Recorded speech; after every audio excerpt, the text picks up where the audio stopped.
Welcome to another episode of Real BMX Racing the Podcast. Today's show is sponsored by 110% Nutrition, Answer BMX, with a special shout out to Toby Henderson over at Send It BMX. Today's guest is Gus Lanzilotta, team manager at Profile Racing. Gus, welcome to the show. How did you get into BMX? So I raced as a kid back in the early 80s, and I came from Philadelphia as a kid and moved to Florida when I was real young. And there's a couple of guys down the street, one kid in particular named James Lundy. He was racing and, we'd all riding bikes together, and it just kind of led to me racing in the early 80s. So it was probably date-wise 81, 82. Okay. Yeah. And then I know I'm showing my age now, but, and then, time goes on, I moved out of it and, fast forward, we have two kids, my wife and I, and my son was 5 and her parents actually lived close to the St. Pete BMX track.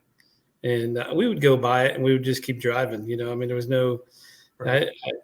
I guess at some point there was always interest in my heart, but until we actually stopped to check it out one night, it just led me to where I'm at right now. I mean, honestly, it's, if my son didn't start racing or didn't want to race, then we probably wouldn't be having this conversation.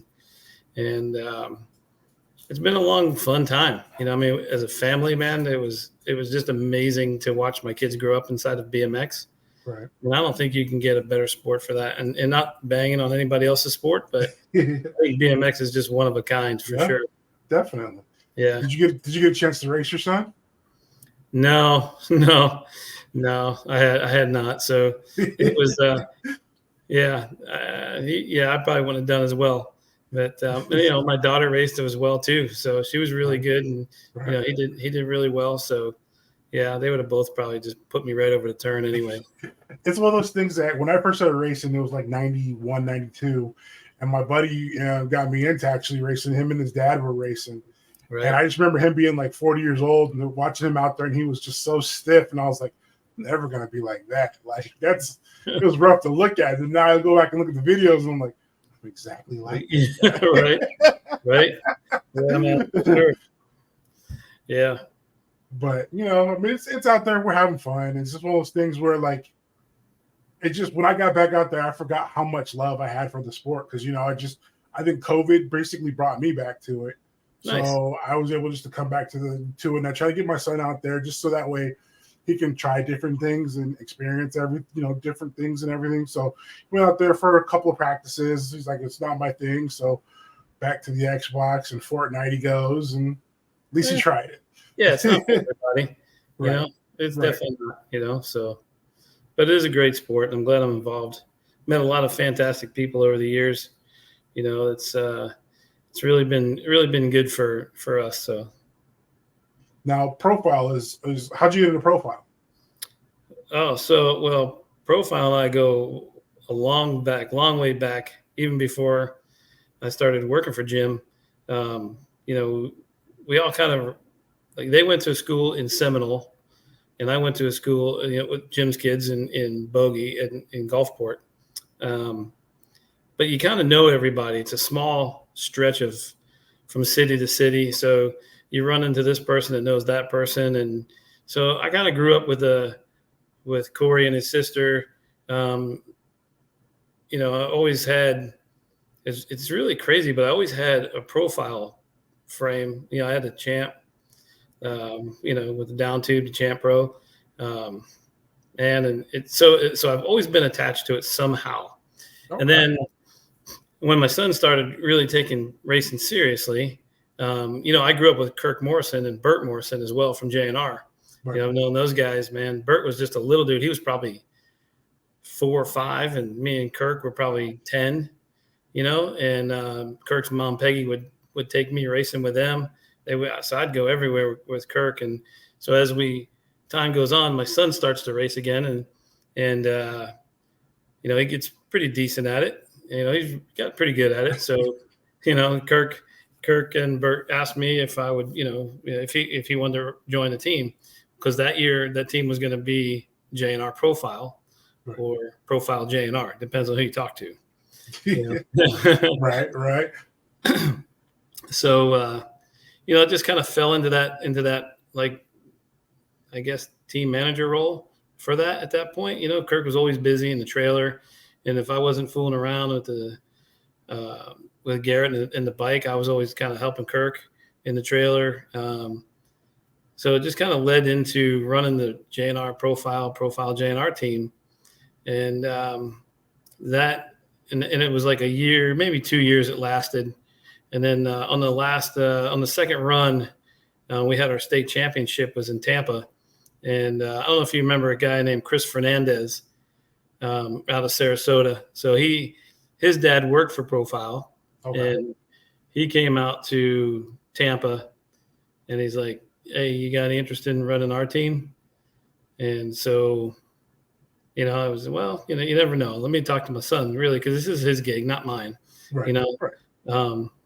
So I talked to Garrett and, he's like, "Well, whatever you think is best, Dad." The kid, he's like 7 years old, maybe 7, all right. So I went and talked to Charlie and Jim, that following Monday. And, it's been this way ever since, 20 something years now. Wow. Yeah. So I think he's 28.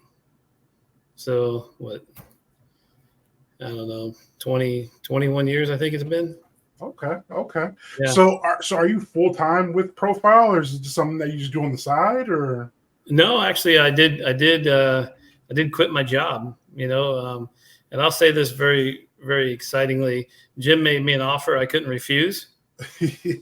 So I quit my day. Yeah, I quit my day job as an electrical engineer at Bovie Medical. I was there for 15 years and I repaired X-ray machines before that, and it was very stressful. So that really had a lot to do with it. And when he made me the offer, I just jumped on it and we never looked back. My wife was cool with it. She's a pretty cool lady, so she didn't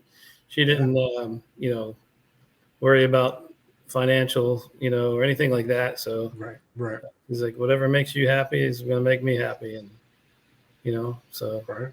Yeah, a big believer of that right there. I'm like, that to me, that's where, like, even when it comes to work, I'm like, look, if I'm not happy here, you might have to add a couple of more zeros on the back end of that thing, because I don't see a reason sticking around. Yeah, you're not going to work any harder or less. Right. It's really more of the emotional breakdown of, what you're doing. Is a few more zeros going to make you happy and get you up on time to go to work? Right. True. It depends. So right. But I wake up every day and it's exciting to go to the office, and it's so chill, man. Nobody would believe it if I told them. Honestly, it's just so relaxed there. Right. Jim Alley still owns it. He still comes in. He usually comes in the shop now about 8:30 in the morning. He's not checking on anybody. He's coming to pick up some stuff to take to the anodizer or go to the powder coater. And then, he'll come back and forth, and, then, he knows that we're all grown men and women, Right. So there's 11. Yeah. And, he don't need to look over our shoulder. We have his best interest at heart for sure. Right. So, I always tell everybody when they come up to the trailer and they're like, "Hey, can I get a discount?" And I'll be like, "Trailer doesn't say Gus Racing on it, because if it did, I would be totally broke." It says Jim Alley on it, and I work for someone that I just can't arbitrarily give discounts. Right. It is what it is. Right. Yeah, not being mean about it, but I do work for the man, and so we have our limitations. Right. And it's a really great time. It's a good family. We all feel like family when we're there every day. So he just lets us do our thing, and like he told me the first time I went and sat down with him and him and Charlie, and he says, "Look, I'll be honest with you. You're not the first guy that's been in this position, and you may not be the last. Who knows? But I'm going to give you enough rope to hang yourself. And when you do that, then you'll know." Yeah. So, And honestly, it didn't take long. I mean, really it didn't take long because I didn't understand how it all worked early on. Right. And, how important sponsorship is not Mhm. only to profile, but for profile. Right. And, so a lot of those things played into, where I'm at today. And, for me, I want like, so as a sponsorship, I get hundreds of emails and, it's really hard to say no. I'm not that guy. My wife tells me that all the time. Right. But you really got to kind of pick and choose, where you're going to get your return on investment. Right. Right. And, we've been down the road where you take that gamble and it doesn't pay off. So it just makes you think about your decisions a little bit more. So that's Definitely. yeah. But he doesn't step in the way of any of that. Okay. Jim. Yeah. So Jim is Jim, man. He loves welding cranks and he loves taking the truck and going and pick up stuff, and he just stays out of your way. Yeah.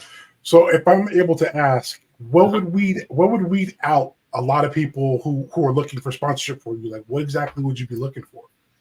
So at this point, after 20 something years of doing it, my goal is two things. I want to make the rider feel special that is getting the sponsorship from us, because when we do a factory sponsorship, it's no holds barred. Some people get, some of this, you'll get some flow stuff and then you'll have to buy some stuff. Right. When I make a commitment, we're full on, we're making that commitment and we're wide open. But I also want the name profile to stay prestigious. Right. It is the oldest company in BMX. And I don't know if anybody can argue that point out there, but, we're at 57 years old now. Wow. So I think it profile, and I may get a lot of crap for saying this, but I think profile deserves that respect of being there, Definitely. weathering the storm, ups and downs of BMX, and fought through COVID. I mean, it was amazing, and Ooh. the early '80s were amazing. The '90s were okay. So there's a big rise and low in the BMX world, and Jim just weathered the storm. And so, I really think that profile deserves that respect All day long, right there. I want that person that we're going to take care of and sponsor to, realize what they're getting. It's not easy to get a profile sponsorship. You have to work hard. Awesome. Yeah. I would say one of the things that I noticed about profile when I came back was, I'm a bigger guy, over 300 pounds. So that was the first thing I asked is when the cranks come out, what should I get? Everybody pointed me to the elites. Yeah. Profile elites. Yeah. And it was like not even a question about it. They just straight up was like, those are what you're going to need. These are great. Get them. And I said, all right, cool. Went online, ordered them, came like a few days or whatever. Yeah. And everybody's just like, yep, those are it. And I was like, man, they came out and they were looking pretty good. But one of the questions I had about those is I saw that you guys just created some new cranks this last year. Yeah, we did. What goes behind that? What was behind creating those again? So the driving force for that is, just trying to stay innovative, trying to bring out new product.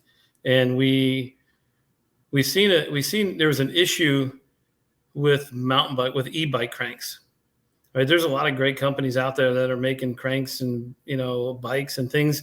But there's been an issue with some e-bike cranks, and e-bike cranks are breaking, they're snapping pedals out. So, we really took a thought on it and looked hard, and we worked a little bit closely with our local guy out of Riverview, and they're a huge e-bike shop. And those guys are big dudes, they're like me, they're just big dudes that are riding these things. And, they just kept breaking the stock cranks. So, we just looked at it and thought, okay, well, that's our business. We're in the crank business. We're in the hub business, so let's do something about it. Well, nobody wants to put chromoly cranks on their e-bike. It's a $12,000, $15,000 e-bike.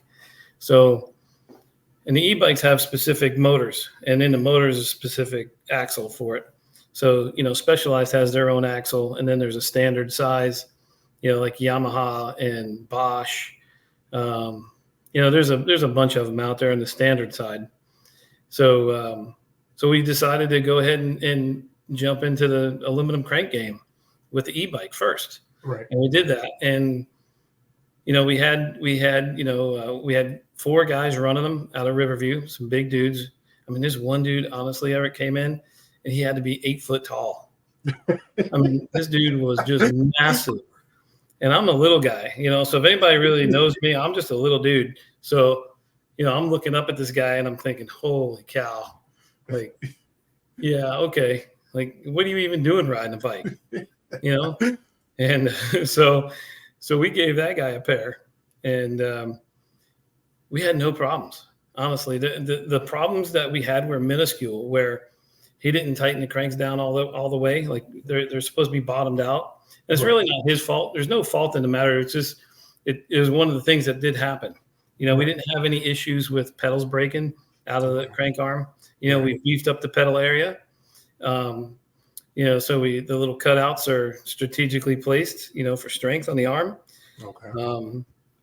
We're using really good solid aluminum, billet aluminum. So, I mean, there really wasn't any issues at all as far as testing those cranks on the e-bikes, versus BMX and e-bike or mountain bike.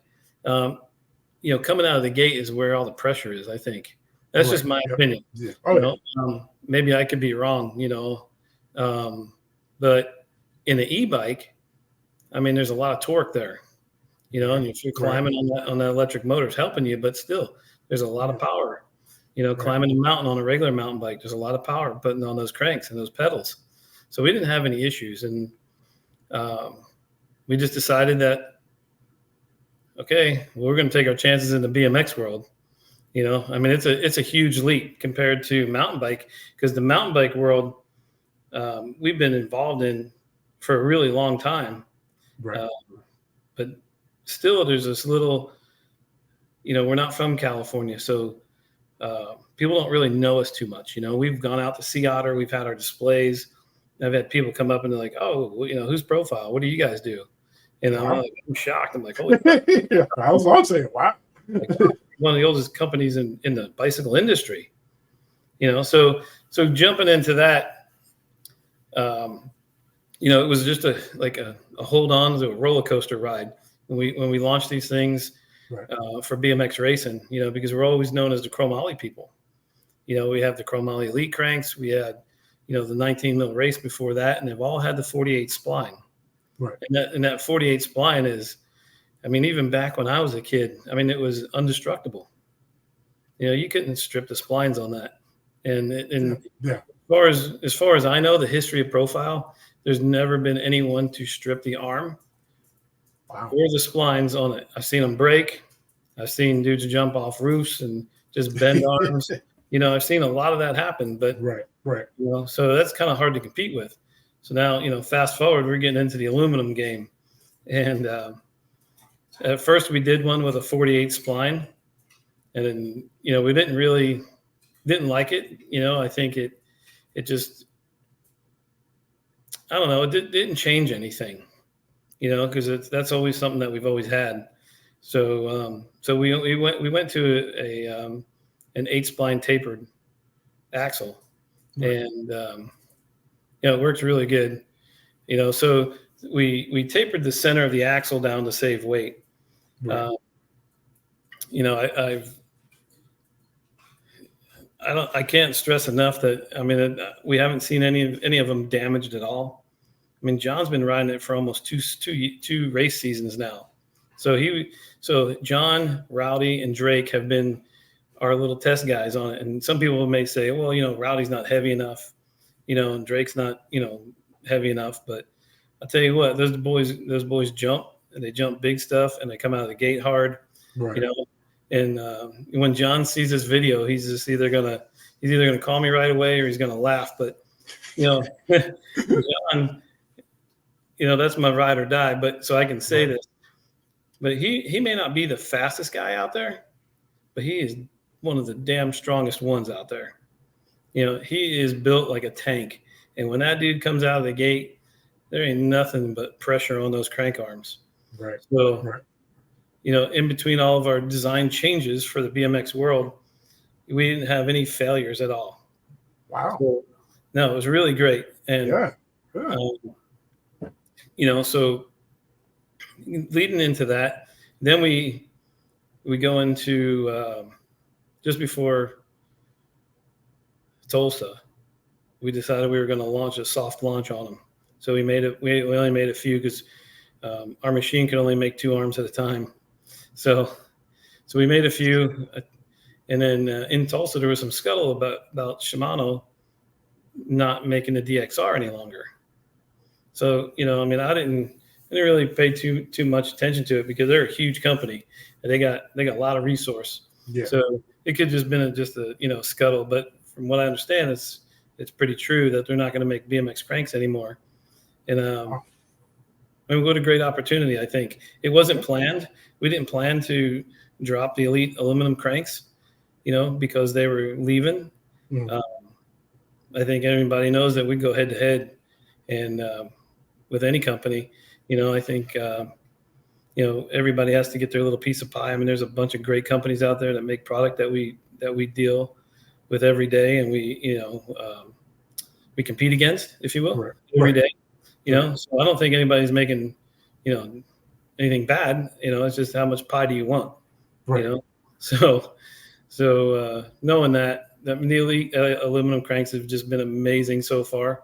Haven't had any complaints. Got some great people riding them. Just to go down a quick list. Thomas Monterano, last year's world #1.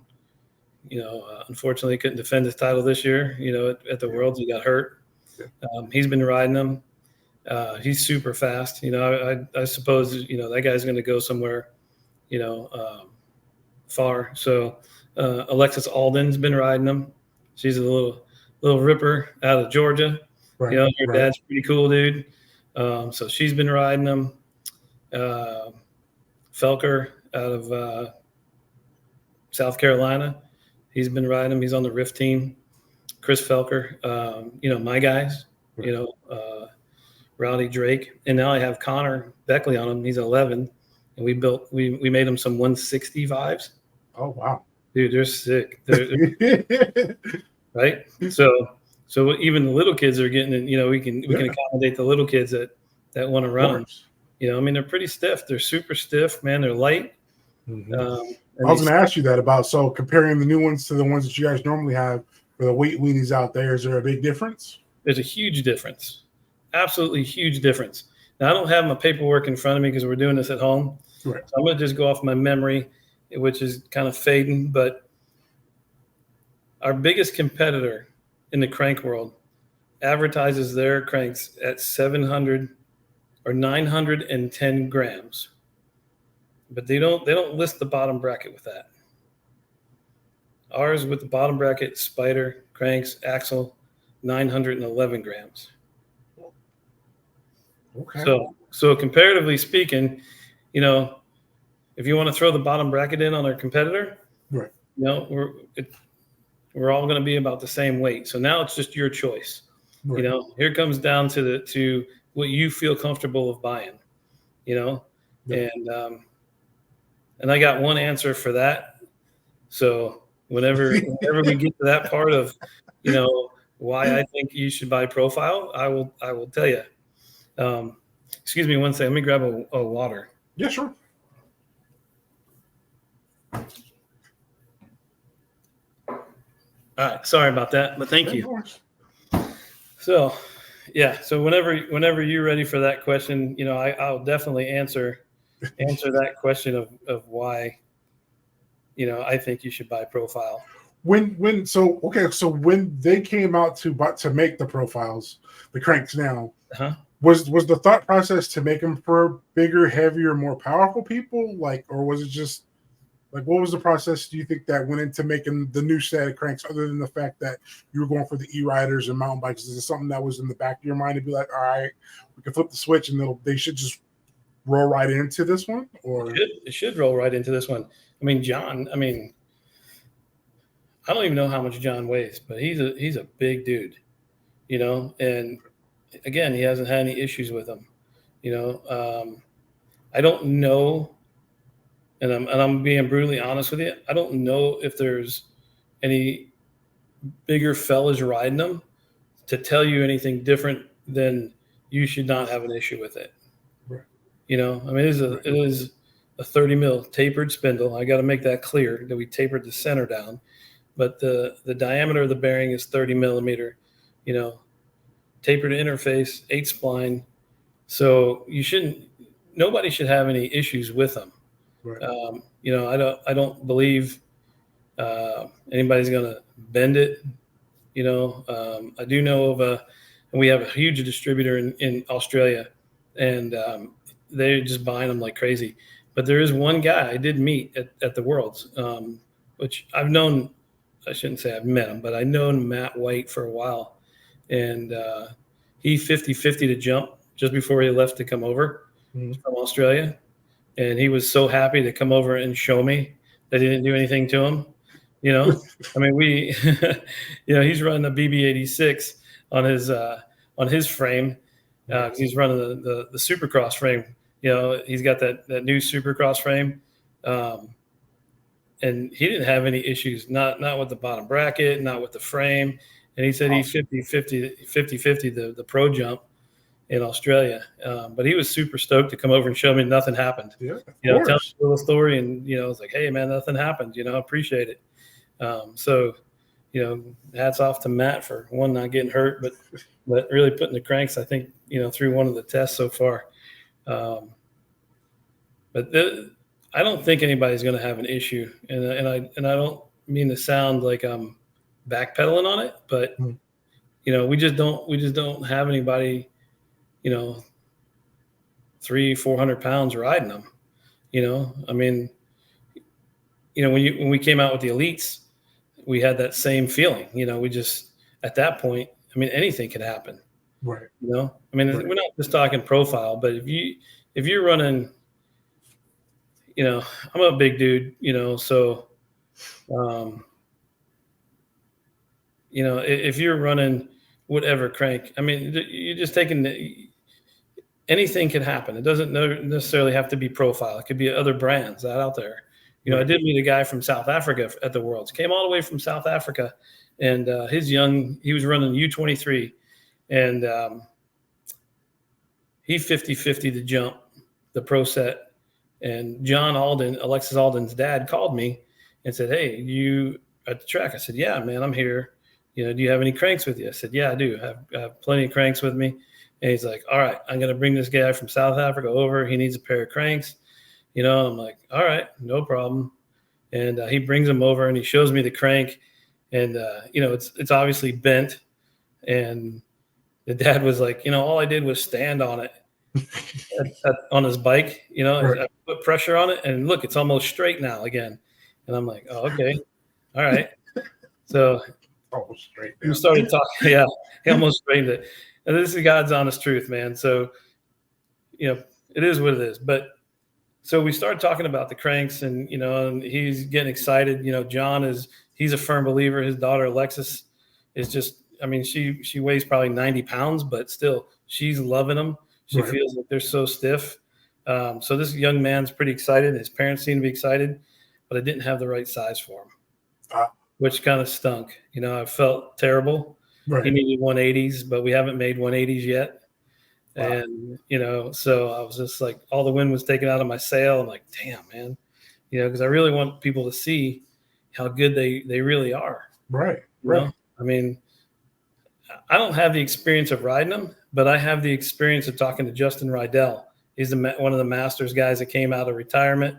He's hanging with the boys. There's some, I don't want to say testimonials, but I've asked people what they actually thought, and I have them on video, but I wanted them to be brutally honest. Whether they can do that with me or not, I'm cool with it. If you love them, tell me you love them. If you hate them, tell me you hate them. because that's the only way we're going to know to fix something. If there's an issue, Exactly. somebody tell us. Then, and if the issue is persistent, then yeah, we can take a closer look and really, dig into it and see if there's a fix for it. But at this point, everybody seems to be really loving on them. So, we're excited for them. I think it's just something new and exciting for profile. For other, it might just be a crank, but for us, it's pretty cool. It's more race specific, and like the chromoly ones, we're still making the elites. We got a batch coming. Jim's welding elite cranks as we probably speak. More than likely, that guy he comes in late, but he leaves late. Right. So we're still making the 22 mil elite cranks, and we're still making the 19 mil cranks. The chromoly cranks. Right. Half of what we sell the 19 mil cranks are to the street guys. There's nobody going to ride an aluminum crank on the street. It's just not in the vocabulary. So, we have to make them. So we're going to continue to make them. You're still going to get a choice at profile, which is really cool. So, apparently, when I say the word chrome around the kids, that's when they look at me. Oh, sorry. Yeah, no worries. I forgot to put it on mute. It's all right. My bad. You're showing your age with that ringtone, though. Hey, man, listen. I'll be 55 in Powder Springs. Oh, okay. Yeah. So I'm old, man. Brother, I'm right behind you, brother. 46. Oh shit! Come on. Yeah, man. I remember what I was doing at 46, man. I was driving all night long to get to the next race. Yeah. I was young. I was young. Yeah. I got my ARP card in the mail. What's that tell you? Oh, yeah. geez. Me and John, we go get some discounts now at Chick-fil-A. Yeah, that's his spot. I was telling my coworker, I said I'm depressed, man. He says, why? I go, I just realized I'm closer to 60 than I am to 30. Right? He's like, don't be sad about it. Yeah. He's like, a lot of people didn't make it as far as you have. And I was like, well, I guess when you look at it that way. That's true. Yeah, good point. So, yeah. But yeah, I mean, okay, so another question too. The hubs. Say that again? The hubs that you guys have? Uh-huh. How long have you guys been in the hub game? Well, since the early 80s. We had I don't know if anybody's ever seen the keg hub, but it was looked like a big beer keg, mm-hmm. and it was a freestyle hub. The gyro lights were our first ones, and it was a freewheel style hub. Okay. So we went from gyro light to the beer kegs to what we call the classic now. And then from there we went to the minis, and then from the minis to the elite hubs. Okay. And then we also have an AC2 hub, which is an angular contact hub. So we tried to work something different, something more exciting, something easy for the end user with that one. I was like, I noticed in all the colors on them.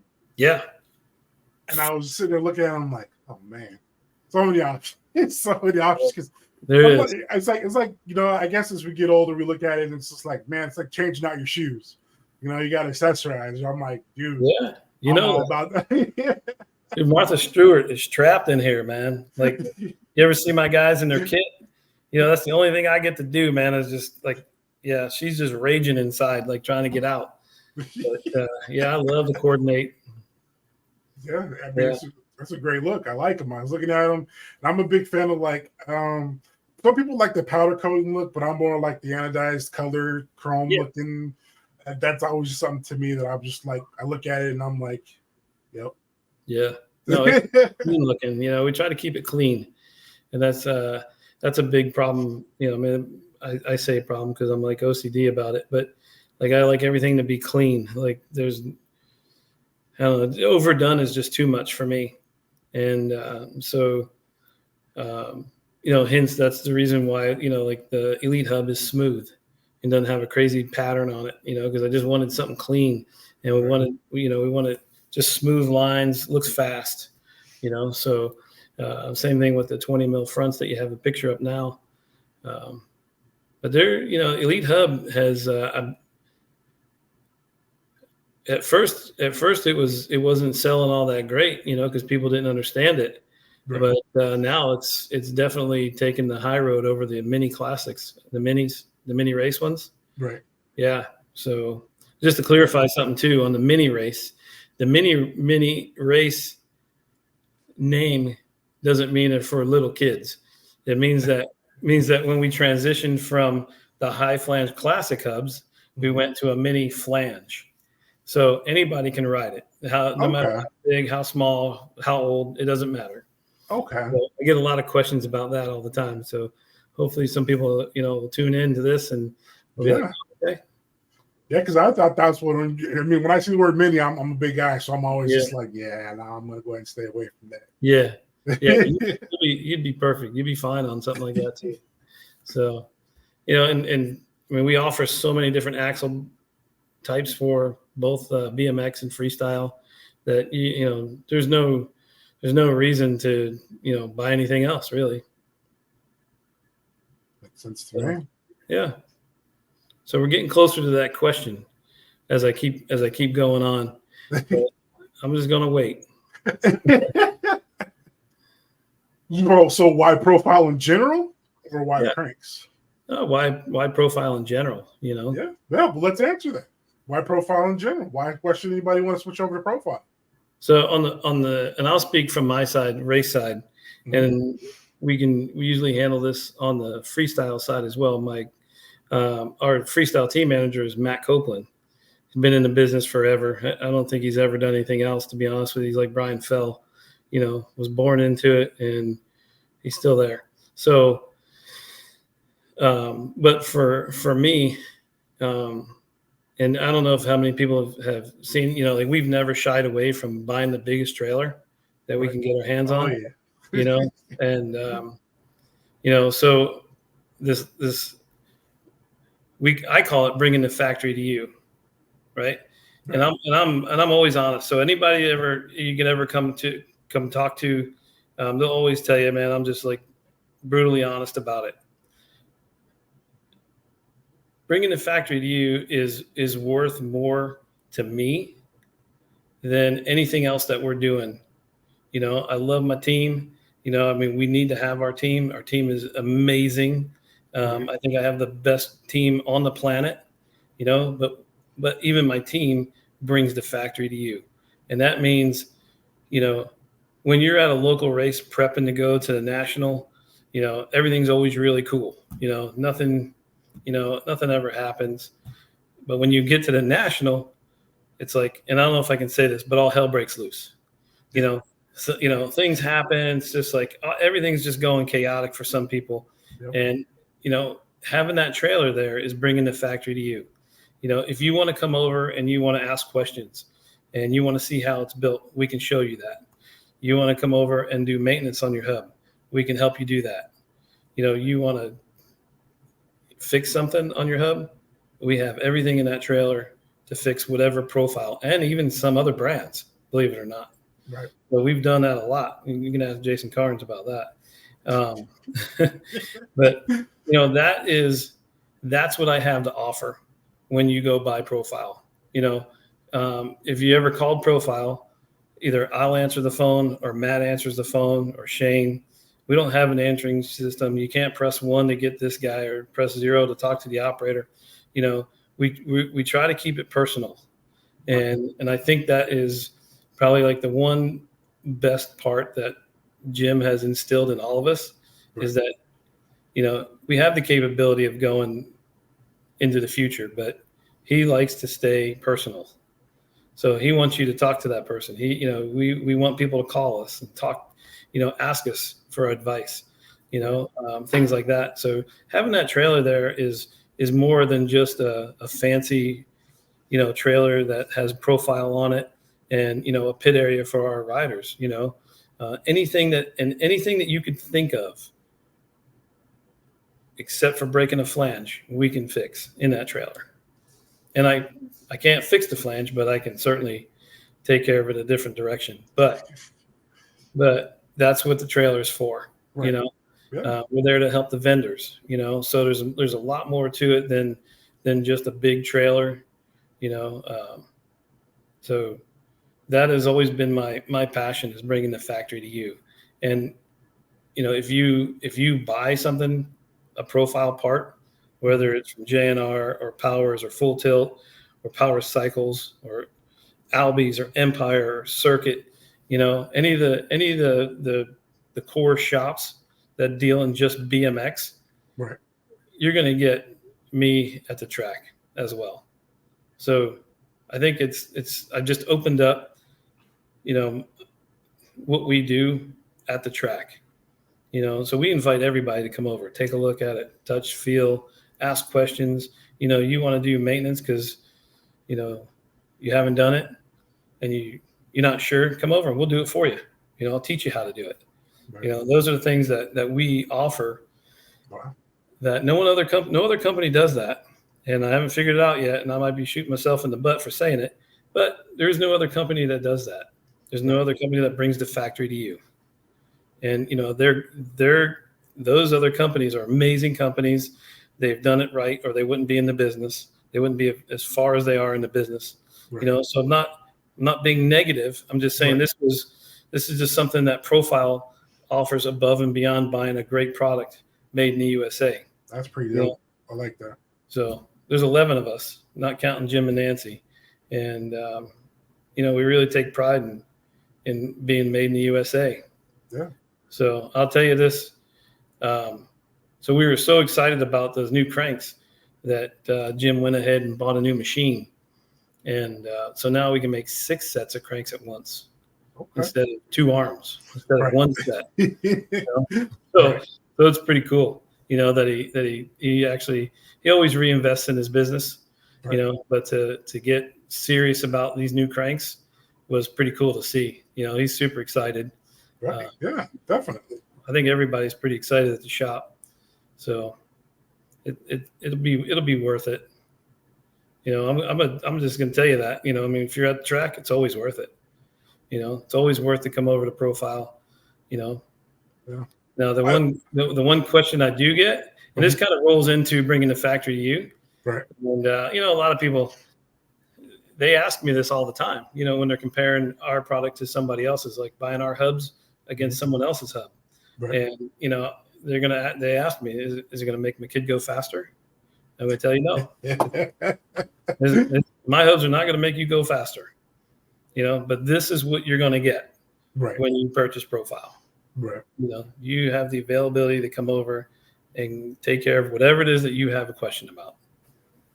So, yeah, I mean that's right there is all. It's worth its weight in gold. I'm one of those who's like, I like my Google. I like to look up stuff on the internet. No doubt, technology rolls with everything. But I also like the interaction of just talking to someone who's actually lived it, does it, and just get their feedback on it. And I'll take that all day long over just Googling somebody's answer who's just saying something for whatever reason why he's putting that out there. You can actually talk to somebody who's like face to face and just have that interaction right there alone is just something you can't get on the internet. It's so because then I can sit there and explain, all right, well, this is what I did. What should I do to get over this? What should I get over that? Versus you go online, you're like, you might have to wait a while for some replies, and then the reply might not be what you need in the right direction of where you were trying to go with it. Right. So, that's why I think that's pretty cool. Like you said, I've never heard any company do anything like that. Yeah, that's and I live it every day. I'm the tech guy. Basically I just answer questions most of the time. Right. People having issues. This bottom bracket's not fitting. How come this isn't working? What did I do wrong with that? Hey, I got this original driver and it has 3 springs and 3 balls in it, but I know that you guys don't sell that anymore. So what am I supposed to do? Those are the questions I answer. And, but we build every single day. We're building hubs and we're building cranks and, Matt and I, and we have, so it's like our company's kind of broken up in three different dimensions. So we have our distribution center, which Shane handles. Matt and I handle, and he's our sales manager for all bike shops. So Matt and I handle all the bike shops, and we have a gentleman named John that works with us. Johnny, we call him Johnny, and he loves doing it every day. I mean, it's just amazing watching this guy. But but we're all building product every single day because we have to. Right. You know, we have to get it out the door. If we don't get it out the door, then, you know, nobody gets paid, right? And we all need to get paid. So, Yeah. so we all take it pretty serious, and we all build product every day.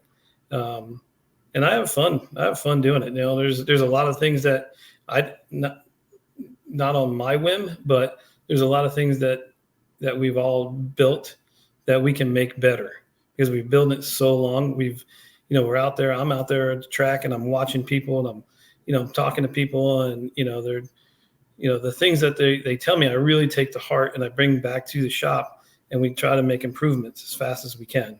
Right. You know, so, you know, as we're building it every day, we find new ways of making it better, you know, and I think the latest version of the Elite Hub has these little notches. So I don't know if you've ever had an Elite Hub, right? But taking the driver out of the Elite Hub, it's a pain in the neck to put back in because you got those 6 pawls and the little tiny ratchet ring in there, and you can't just spin it backwards and it drop in like the mini race. So for years, you know, I mean, I was selling magic strings, right, out of the trailer, right? And they're shoestrings that I cut in pieces, $44.95 would get you one, you know? I'm just kidding. But I'm like, oh, okay. you just, you know, so we came up with this idea, you know, I just put the string around it, crimp it on one side with your fingers, and then rotate it backwards, freewheel it, and it drops in. So it made things a lot faster, you know, for us at the shop. Right. You know, we figured, okay, and this was just maybe 6 months ago that we finally pulled the trigger on doing it, because we had so many ratchet rings already made that we had to wait. But we figured out where we can put there's a groove in the top, and there's independent grooves all the way around the top of the ratchet ring. So now there's no wire needed, no shoestring, no rubber band. You just put the driver in, you freewheel, and it drops in. So, you know, small improvements like that they go a long way. I think, you know, people get excited about stuff like that. Yep. You know, there's a whole lot of techie people in the BMX race world, you know, Yes. so yes, they get excited about that for sure. So just little improvements like that as we're building every day, as we're out on the road, you know, for 20 weekends a year, you know, we really take to heart on what people say. And so we try to, you know, make those changes. Yeah. Okay. So now, how long? So, do you have anything? As long as you've been there, do you have any first stamps? Boom, first one ever made of anything with the company? Oh yeah, we keep one of everything. So the first, I mean, for me personally, I don't, and that goes back to living there every single day, you know. So I don't personally, you know, have one-offs of everything, but as a company, we keep the first production piece. Mm-hmm. You know, once we get past the R&D phase and we go into production, we keep the first one, and it goes into our little vault room. And if you ever get a chance to come by Profile, I'll show it to you. Okay, So cool. there's a lot of cool stuff up there. We call it, you know, the dungeon, but you know, it's pretty rad up there. I can only imagine what it's filled with. Jeez. Oh man, you know, the old school guys would just lose their mind. They would literally lose their mind. So yeah, I can't indulge too much on that part, but right. Cool. Yeah, it's pretty cool for sure. Excuse me 1 second. Yeah, sure. Oh, sorry about that. Yeah, so you know, there's a lot of cool stuff there. A lot of history, man. You know, and that's the one thing that in this new trailer. So we got a new trailer back in September, and it kind of still looks the same on the inside, the way it's built out. Right. Just because it worked, you know, for so many years, and I'm old, so old people don't like change, you know. So, right. Me and Big John put it back the way it was, but around the top of the trailer, there's a little history. You know, I put pictures up of the history, and you know, I know I got in trouble when we did the walkthrough at Rock Hill, you know, because there were people asking about, you know, Percy Owens and Termite, and you know, how come their pictures aren't up there? And the truth is, I didn't have any to put up there, so I'm working on getting some old pictures, some more pictures, I should say, because there is a lot of people that have been on the profile team since day one. And if anybody's ever interested and you're in Florida and you go by High Springs BMX, I wouldn't ask for John Pringle, even though he's my guy that I travel with for the last 20 years. I'd ask for a guy named Johnny Turner. Johnny Turner is one of the original young, fast dudes on the first factory team that we ever had. And he can tell you some stories. So really cool stories that Johnny Turner's got, because, a lot of crap happens on the road, Right. So Johnny Turner, he's got a lot of good stories. And he was one of the originals, one of the first team members ever on Profile Racing. Super good dude. We talk all the time. But it's really the history of Profile that, like, I try to educate people on, and when you're, again, going back to buying our product, I think, knowing some of the history is important. We're not just a pop-up company that, we got a couple machines, let's make some parts. We didn't do that. We've been struggling and, hitting the pavement, for the last 57 years, trying to make it right. Right. And, so when you walk into the trailer, you'll see the first team that we ever had. And then you'll see there's a picture of Eric Roop. I don't know if anybody knows that Eric Roop was our number one pro back when in his heyday. I mean, he's still pretty good now, but he's actually really good. But he's got a picture in there. And this is the history part, so there's just a lot of the team members from over the years in there. And there's one picture in there in particular that I always tell the story, but everybody kind of just doesn't believe me. But you remember Poltergeist, the movie? Yes, definitely. The little girl in front of the TV? Right.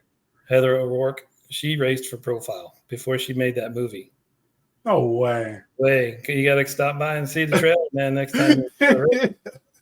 I'm telling you. Wow, that's pretty cool. Something creepy about it, and I'll tell you. I'll tell you the creepy, and it's sad. It's sad too, because right after that movie was put out, she unexpectedly passed away. Yes.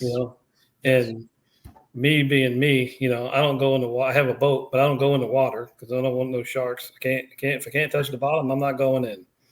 And I'm not, I don't do scary movies. I don't care if anybody knows about it or not. They can say whatever they want. I don't do scary movies. And the creepy part about that is that it was right after that movie, and it was just creepy for me. And then, so Jim made 2 bikes for her. We still have one of them. People can't find the other one. Now there's a whole bunch of dudes out there that are searching for Heather O'Rourke's profile. It's a mini magnetanium profile, and nobody can find it. So whoever finds it it's just going to be amazing. Right. So there's some history there. There's a lot of history. Race car. Just BMX in general. I mean, we got a lot of history that nobody really knows about. So it's cool to just come over and ask questions. I'll fill you in on the history. We had a lot of great people on our teams throughout the years. We did a lot of good product that we don't make anymore. Sometimes you just got to go away with it and, bring something new out. So there's been a lot of amazing product over the years. So you just evolve into what we are today, but the history is really fun to talk about. Yeah. Oh yeah. The best thing I can think of right there. Let's see here. I did want to ask you another question is, when it comes to you guys build your products, is money a factor that goes into it? Like the end game of, we don't want to put this much into it because at the end it's going to cost that much for the rider to purchase it? Be too expensive for them? Or pardon me, that's kind of a double-edged sword question, right?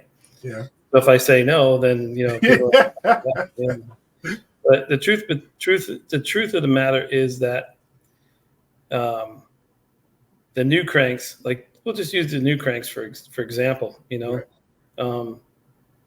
They're not cheap. They're worth it.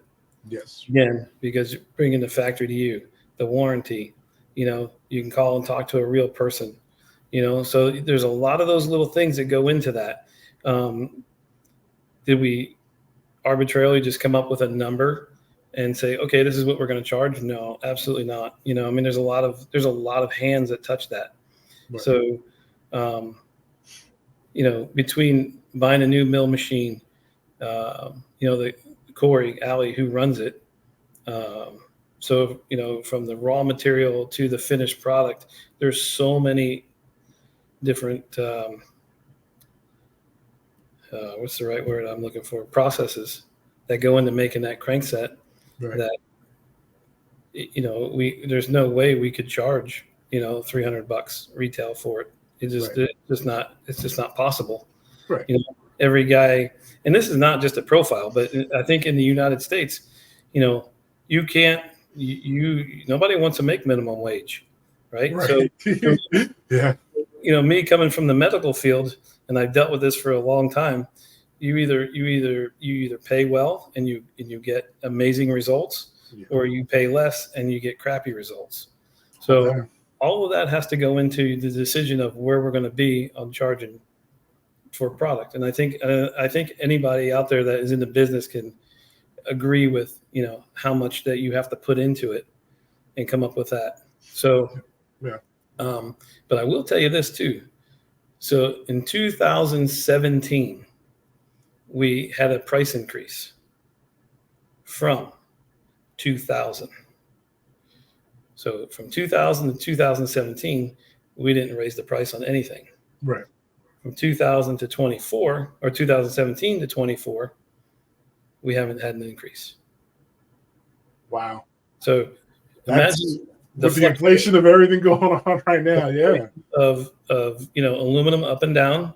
Yeah. We've actually, taken that under our skin. We've eaten that cost. Right. Of the inflation of that.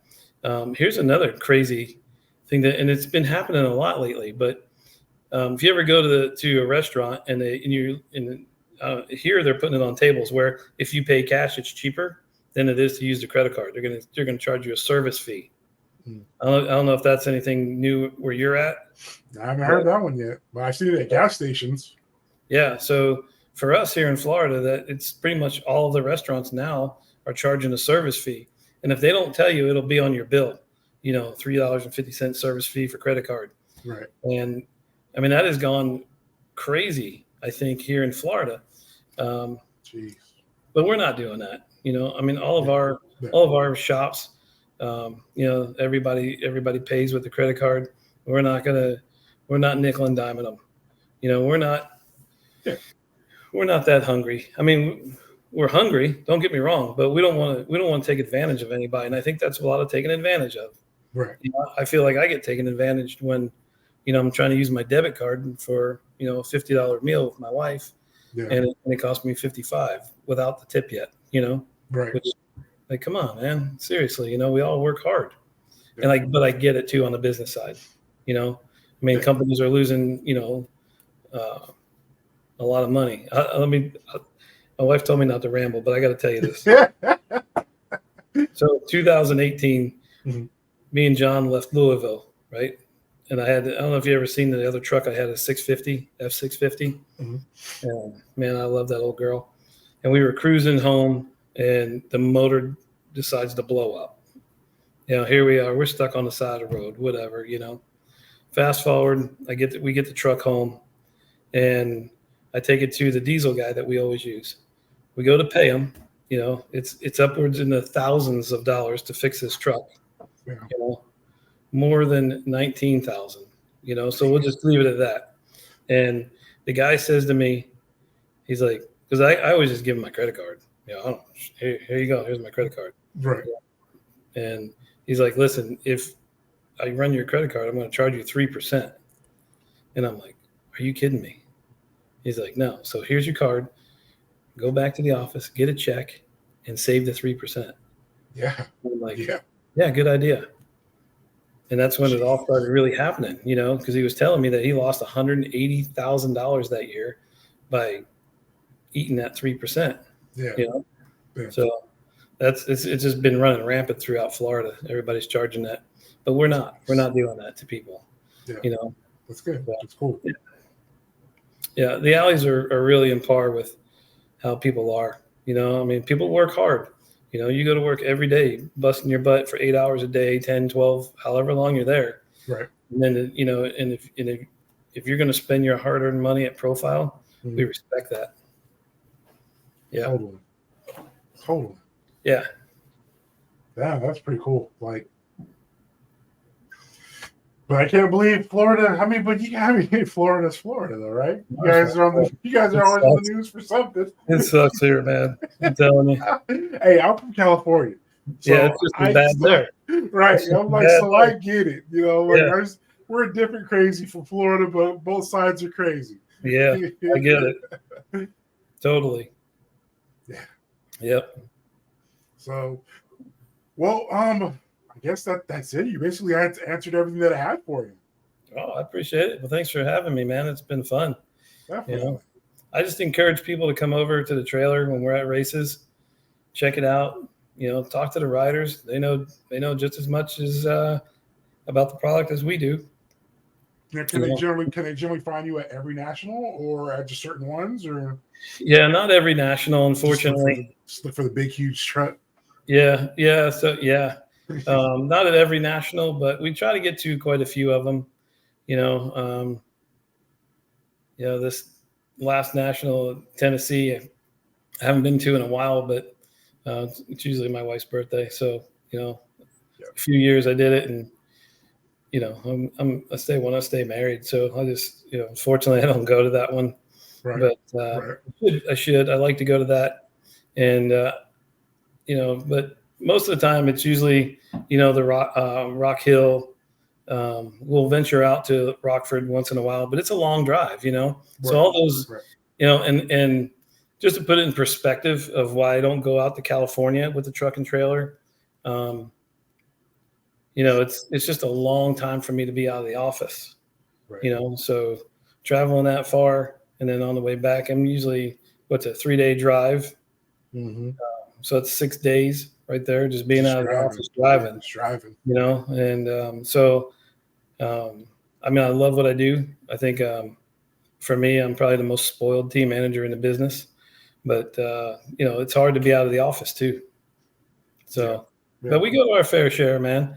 And if we're not there, you know, I got Drake's dad, Dave Vellador, Tim Holzer, which is Rowdy's dad, you know, out in California. So if anybody has any problem or issue, or they want to talk about something, they want to see it, they're telling you those guys emulate me. They know exactly how to fix something, how to teach you how to do maintenance. They know it all. And so they have some tents out there, and they usually set up a pit area. And they got some spare parts, you know, that I sent them out there to kind of help, you know, with that gap of not having the trailer there. Right. So, you know, I encourage people that that are on the California side or the West Coast side to, you know, go see those guys if there's an issue. One, those guys will call me and say, hey, how can we handle this? You know, do we just, you know, give them the part or whatever, and we'll make it right. You know, we'll figure it out right then and there. Right. On this side, you know, if I'm not at the races, Big John's usually there. So, you know, he's got full reign of whatever I do. He can do the same thing, you know, so he doesn't have to call, you know, whatever John's decision is John's decision, and I'm okay with it, you know. Right. So he's been with me for 21 years. Yeah. So that's a pretty dope family right there. Yeah. So it's been, that's why I say I'm the spoiled team manager, man. Nobody can just leave on a Wednesday or, hey, let's go on Monday and let's hit the golf course on Tuesday and then set up on Wednesday. You know, nobody can do that but me and John, because, you know, he doesn't work. Right. So, you know, again, there goes being the spoiled guy. So I'm able to just, you know, go handle our business and do it right. Yeah. Enjoy life. Yeah. So, like I said, that goes right there. Getting a job that you love to do, priceless. Yeah, it makes life a lot easier. You know, I feel healthy, you know, not so stressed out all the time, you know, like it was. Yeah. So it makes it worth it. And then you got a cooler group of people around you when you're at the races, that you can just walk away from I could just walk away from the pit area and the trailer. I don't have to worry about anything. About your phone blowing up every 5 minutes. Like, I'm on my way back. Nope, not at all. Those guys know what's going on, and they can take care of anything that I can take care of. So, for me, it's a great experience. Definitely. Yeah.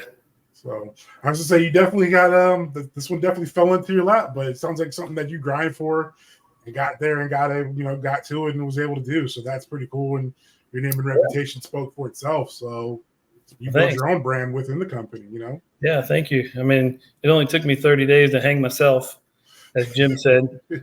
From that point, he did let the noose out a little bit, and then I ran. I ran with both feet hitting the ground, and it wasn't easy, believe me. And not to take up more of your time, but we're good. It wasn't easy. There was a lot of big shoes to fill when I stepped into that role, and I was so nervous. Like, Termite Hudson. I don't know if you know Termite, but he just left Profile back in October, but he was there probably 30 something years. Oh, wow. And, he ran the BMX team for a long time, and he left to go pursue something else earlier. And then that's when about 20 something years ago, that's when I stepped in. And you want to talk about a little dude, like shorter than I am, but I got some big shoes to fill. Yeah. His shoes were huge, man. And so it's been a long time. It's been a grind on trying to, get, I think, the respect, for Profile. Yeah, you guys definitely got it. Got it. Yeah, we still fight every day. We got to fight every day for it, man. Yeah, and it's fun though. It's fun. It's fun fighting for it. Yeah, so, no doubt. So, thank you for your time. My pleasure. And just, I guess I see you at the track.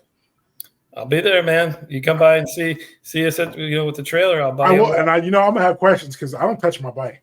I don't like touching my bike. I know. I don't trust myself.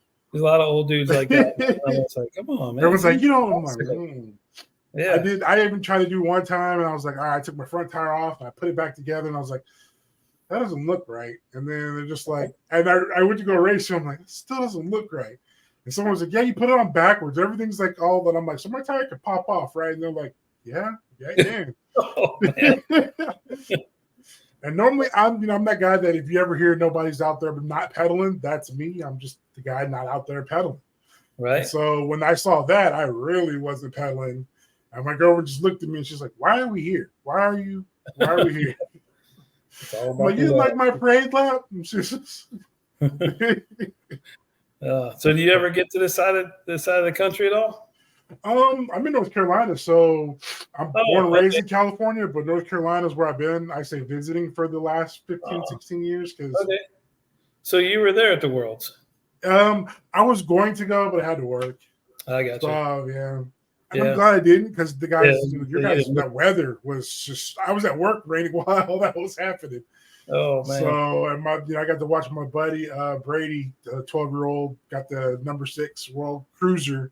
So they got, they got through on their class. So I was like, all right, cool. At least you guys were able to get the younger people through. But we got some exciting news that'll be happening in Powder Springs.